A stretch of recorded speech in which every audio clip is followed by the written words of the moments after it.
Basta kahapon, pumunta ka. Ay! Nakagat ko yung dila ko, ang sakit. Hala! Bigay ka ng number, bilis! Ha? Number 4. A, B, C, D. Hala, letter D. Ibig sabihin, naiisip ka ni letter D. Si Dodong yan, no? Yung crush mo? Nay!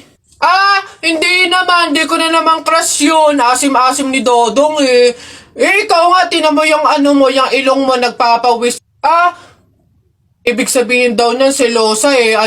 Nagsiselos ka siguro pag may kalarong iba si Mark Jun, no? Hindi naman ako selosa.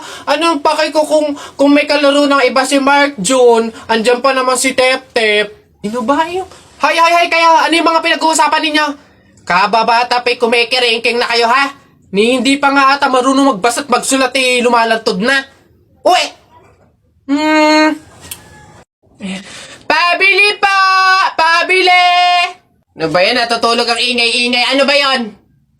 Pabili nga po ako nung 2 juice po. Ba yan eh? Ano pa? Tapos, C2 po. Ano pa? Ano pa ba? Tsaka po ng Chucky. Tsaka ng soft drinks po. Yun lang po. Akin na bayad. Ito po yung bayad. Sa dinabi-dami mong bibilhin, pipiso lang palang pera mong bata kang na demonyo ka? Iha, ikaw ba yung asawa nung namatay? Ay, opo, ako po. Bakit po? Gusto ko lang sabihin na mamaya sa libing bawal kang kasunod sa prosesyon ng patay. Ay, bakit po? Pasensya na Iha kasi di ba pamahiin na kapag daw kasunod sa prosesyon ng patay yung asawa, maaari daw na siya yung sumunod na mamatay. Maigi na yung nag-iingat. Ay, opo nga, mas mabuting sundin na lang po, no, kaysa may mangyari pang masama. Sige po, gagawin ko po. Oo, kaya siguro dumaan ka na lang sa ibang lugar para makapunta dun sa sementeryo. Wait lang po. Hello, ate! Oh, hello, bakit? Ano ba, nasan ka na? Ililibing na tong asawa mo, oh. Pasensya na ka mo kasi may sinunod pa akong pamahiin na dapat dumaan muna ako sa ibang lugar para makapuntang sementeryo. Hintayin ka mo ako dyan mga 4 hours. Nak! Nay! Bakit? Mamaya bago ilibing yung lolo mo, kunin mo yung pera sa kamay niya, ha? Ha? Grabe naman, bakit kukunin? Kasi pamahiin daw, swerte daw yung pera na yun. Dali. Ay, totoo, Nay? Sige. Lo, tabi-tabi lang po muna, ha. Kukunin ko lang po yung pera kasi sabi po swerte daw po yun. Hoy! Anong swerte-swerte? Walang makikinabang na swerte ko hanggang sa huli kong hantungan. Dadaya ng mga to, swerte-swerte. Ako na nga tong namatay, aagawan nyo pa ako ng swerte. Makaranas man lang ako ng swerte sa langit, do. Akin yan! Swerte-swerte. Ayan na. Hey, pre. Bakit? Alam mo ba na pamahiin ng mga matatanda na pag daw may burol, bumulong ka dun sa patay ng kahit anong hiling mo, matutupad daw lahat yun. Ay, we? Sige nga, try nga. Ako muna. Wish ko sana magka-Ferrari ako, tapos 1 milyon, tapos mansion. Nice! Ako naman. Wish ko sana mabuhay ka. Sira ka, gagi, ba't yun yung winish mo? Hindi naman kasi totoo yan. Nagpauto ka na naman, paniwala ka na naman. Bitawan mo yun! Uy, pre, dadaan tayo ng tunnel, di ba? Oo. Bakit? Sakto. Alam mo ba may pamahiin dyan? Ha? Pamahiin? Sa tunnel? Ano yun? Ang sabi kasi nila, kapag daw dadaan ka ng tunnel, huwag ka daw hihinga hanggat hindi ka nakakalagpas sa dulo. After mo daw makalagpas, ayun na, make a wish, tapos ayun, matutupad daw. Try natin. Ha? Baliw ka, pre, hindi pwede. Ang haba ng tunnel na yan, oh. Pang mga maiikling tunnel lang ata yung mga sinasabi mo. Mamatay pa tayo dyan. Pre, wag kang KJ, ayan na, oh. Sayang yung pagkakataon. Go na, minsan lang to. Ayan na, pre, ayan na. 1, 2, teka lang. 3, go!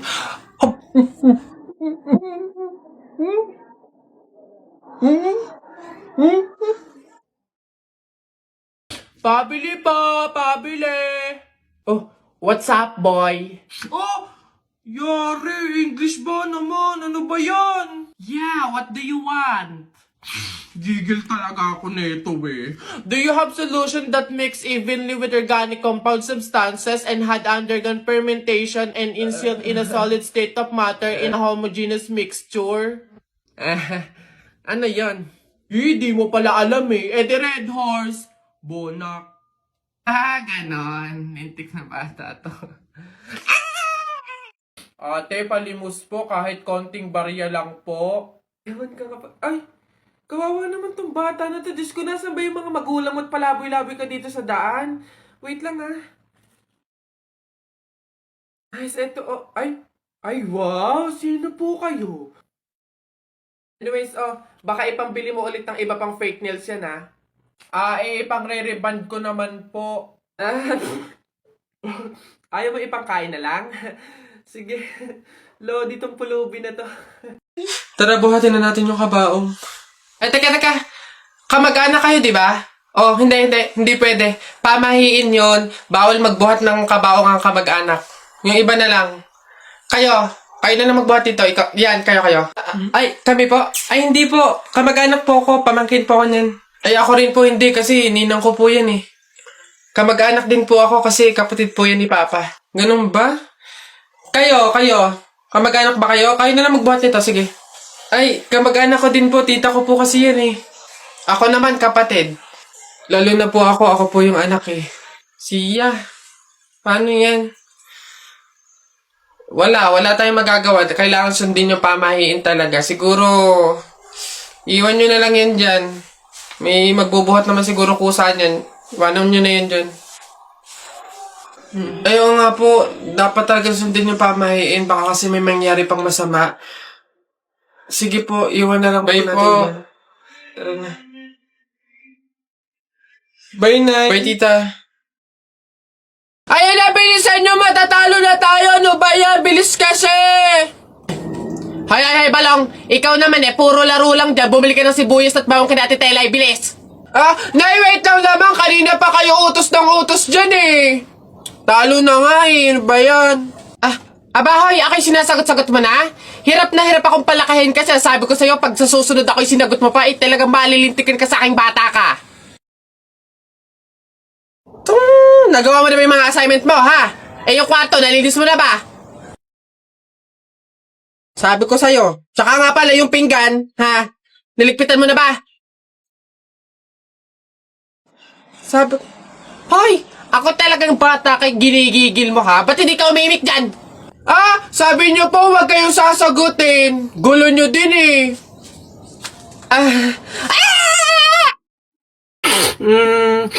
Pabili po! Ano ba yun? Natutulog? Ano ba yun?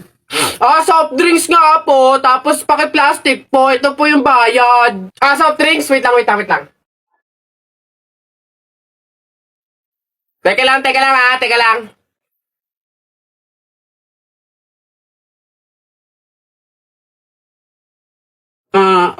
Ba't mo binabawasan yung soft drinks ko? Susubo ko na kay nanay. Hindi, joke lang yun. Ito na.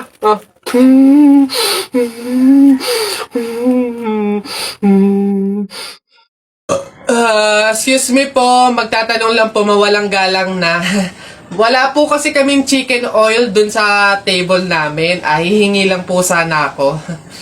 Ha? Chicken oil? Bakit? Dahil buto-buto na yung manok mo. Para saan? Para yun naman yung ulamin mo ng ulamin kapag bubulos ka na ng madaming kanin. Alam ko na yung mga strategy yung ganyan. Kapag nga naman naubos yung manok na dapat tinipid nyo, ang pupunteryahin nyo naman yung chicken oil namin. Kasi nga naman masarap yung chicken oil namin, pwede nga namang ulamin yun. Dahilan para mapakinabangan nyo yung only rice. Alam ko na yan, wala na kayong mauuto dito. Visit? Akala nyo, banu-banu ako, no? Akala nyo, hindi ko malalaman yung iba pang mga strategy nyo. Hindi po to chicken oil. Wala po tong lasa. Ay, wow! ikaw pa itong nag-inarte. Alam mo, kulang pa nga yan eh. Oh. Asin. Budburan mo ng asin para magkalasa. Chicken oil, chicken oil. Wala na, ubos na.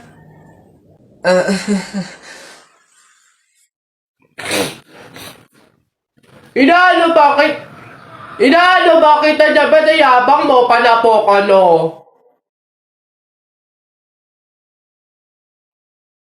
O ano, sige, yabang mo dyan eh, ano. Sumbong kita sa tatay ko, pulis yun eh. Ano, suntok na kita. Oh! Aray!